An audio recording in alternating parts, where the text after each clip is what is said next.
Welcome back to Morning Joy, where truth matters.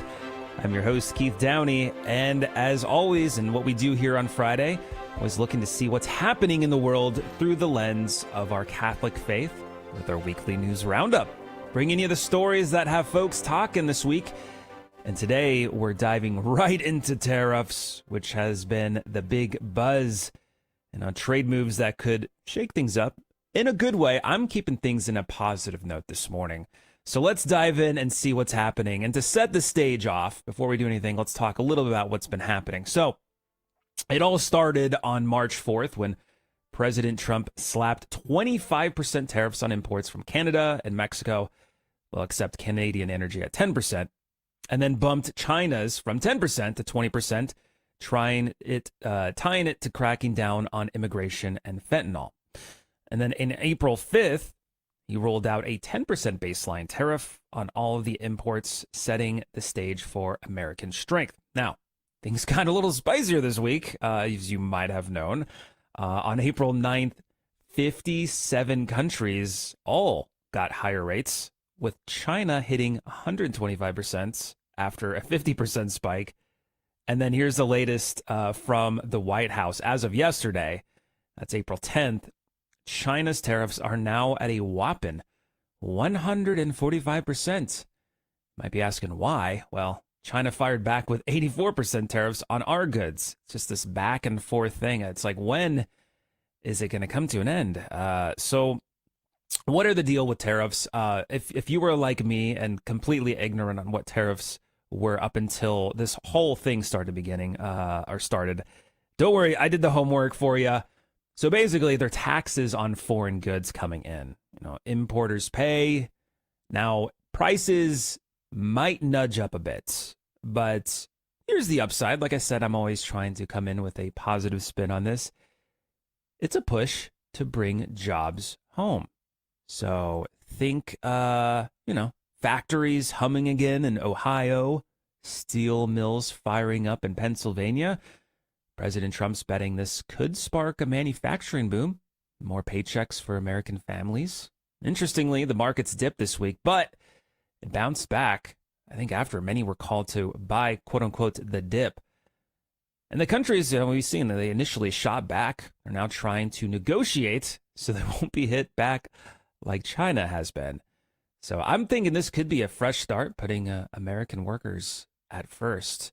I also wanted to add, Catholic social teaching loves subsidiarity, right? Handling those close to home when we can. These tariffs could mean more jobs right here in our communities. So, thinking of a dad in Detroit landing steady work at a reopened plant, maybe a small town supplier getting a boost. That's dignity through work, right? Something St. John Paul II championed. Labor is a gift that builds families and hope. If factories come back, that's more stability for parishes, more tithing for outreach, and even Catholic economist Catherine Pakaluk said on EWTN this week that protecting local livelihoods can strengthen the common good. So, tariffs might just do that. Now, I'm going to take a brief little breather here. I wanted to reintroduce, she was just on not too long ago with her segment, Notes of Truth, but I wanted to invite Julie Carrick back on just to get her point of view because, I just mentioned a lot of stuff there. But Julie, welcome back. Good morning. Good morning. Good morning. I agree with what you just kind of gave the rundown. Very similar in my world here too. I mean, I understand the need for the taxation as far as, but it felt like, and it has been for far too long, that the United States, again, is looked at as we can afford to pay whatever is coming in. We pay the higher tax, we pay the tariffs, and then when we make the demand for other countries to pay it, now all of a sudden we're the bad guy. And right.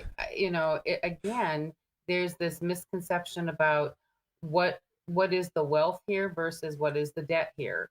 And this is being done to clean up the debt.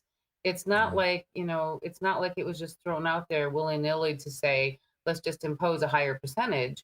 There's a purpose. It's a dual purpose, really. One is clearing up the huge deficit that we're living with in this country, Mm. and the other thing is to give that focus of what are we willing to pay to bring it in from abroad versus what can we do here, as you said, to really have a sense of building of having things manufactured here again. It's interesting. I have such a limited little sharing on this. I For years I had a product that we had through Carrick Ministries when I would go do events, and they're called lullaby blankets. Hmm. And it's literally a blanket that has a little sound module in it that when you wrap the baby up in it, you press the button, I get to sing to the baby from the blanket. Like it's a really cool thing. Hmm. And so when I had my husband actually had the idea to have this thing made, the amount that it cost for us to have it made here in the United States was outrageous. Like it was cost prohibitive to even have them made other than me sitting there making them. And so for the first, like, I don't know, the first couple hundred, if you have one, hold on to it because they were literally handmade by friends of mine, all J's, and we sat and made these things. Well, then when I Wow. started researching, where could I have these blankets made for less money? Of course, it took me to China. Like it was the craziest thing. But Hmm. even in the negotiation, I watched the way that companies there literally brought the price down for me because they were bartering against themselves. Like I gave three companies the layout of what I wanted, and I just let them do the bidding war. It was the craziest thing I've ever seen. The price Hmm. just kept coming down, down, down. But then bringing them into the United States, the amount that I paid in the tariff, in the tax to bring it here, brought it almost back up to the same price as if I'd had them made here in the States. Interesting. And I was like, well, there you go. So then why wouldn't I just have them made here instead? So I had both. I had them made here, I had them made in China, and now they're being made here again. And the other interesting thing was putting the accountability back on the American people, on ourselves, to make these things. Like even the little Yeah. sound module, I could get it made in China literally for $1. Here in the United States, it was going to cost me $19 to have the exact same sound module made, only to Hmm. find out that it was being imported from China. And I was like, no, no, no, no, no, no. We have to be honest. And I think Hmm. part of what's happening with these tariffs is it's making people look at the goods that we're using. And do I want to pay 37 cents for something that comes over on a boat? Or am I willing to pay $1 for it, being that it's made here and someone local is going to actually make that money? So do I want to lose tradability with other countries? No. But I really would love to see more people here in this country actually making things again. Yes. Interesting thing, look at something as simple as your bottle of apple juice. Look at your bottle of apple juice and realize that we are shipping from this country to China apples to have them processed and coming back in tankers of apple juice that are then filled into bottles that we're buying. Why are we doing this? Why are we sending things across the world to have it put together and brought back, and we're paying, the we yeah. So it's been a very Wow. enlightening week to really look at some of that. So Yeah. yeah. I mean, it just it's I think yeah, all of our eyes are being open because we've really never really realized the process of some of these things that have been going on for too long, and now it's finally coming to light. And yeah, I think there's economists mentioning that there might be $1,300 extra per household, as far as like the prices rising. But I mean, if you've been buying eggs for the last few months, you've probably already paid that in general. So it's not that big of a Exactly. Uh, Now, I know we have just got a couple of minutes left, and we may actually move this topic on over, but I wanted to switch gears real quick to a story that's been somewhat sparking a lot of chatter, especially online. And it's kind of, again, the health of Pope Francis. So at, 88 years old, the pontiff has been looking rather frail in recent images, and now a video that's been going around that have people buzzing with some concern and speculation. So what's the deal? Well, if you didn't catch it, I think it was just yesterday, a recent video of Pope Francis visiting St. Peter's to pray to St. Pius X. He's a very special devotion to St. Pius X. But it's of course, fueled a wave of concern of people, especially on X, I've noticed, are formerly known as Twitter, because he's in the clip, he's in a wheelchair. I believe he has some nasal tubes for breathing support. He does look rather frail. But I think what people are more concerned about, or most concerned about, is he's wearing a cover or a blanket. Now, I looked it up. It's common for people in Argentina to wear these.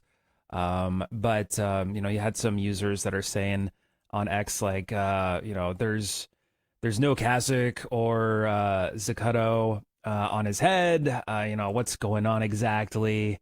What about, his attendants? He didn't have jackets. So people are concerned. So I know we only have 41 seconds. We'll have to take this on over to the after show clubhouse, but initial thoughts on that, Julie?